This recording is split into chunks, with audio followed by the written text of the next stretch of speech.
Update naman tayo sa Ateneo Varsity tragedy. Humarap sa CIDG ang ilan pang personalidad na posibleng makapagbigay linaw sa umano'y bootcamp sa Aurora kung saan nalunod ang student athletes na sina Divine Adili at Rene Baterbonia. Ang detalye sa agenda report ni Laid Kabakani.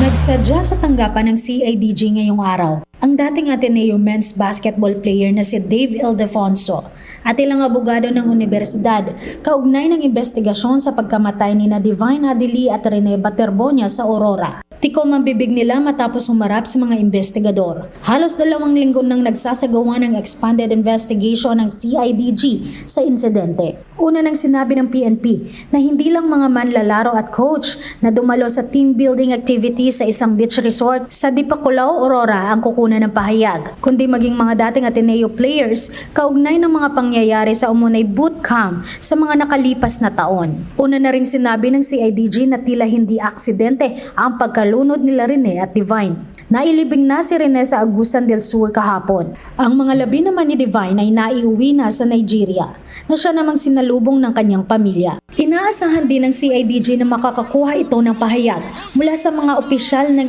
MVP Sports Foundation kabilang ang ultrabilyonaryo na si Manny V. Pangilinan na matagal nang sumusuporta sa Ateneo Men's Basketball Program pero hindi nakadalo si Pangilinan. Ayon kay DILG Secretary John Vic Remulla, inaasahang matatapos ng PNP ang investigasyon at maisusumite sa DOJ ang kanilang full report sa kaso bago matapos ang linggo. Para sa agenda, Laid Kabagani, Billionaire News Channel.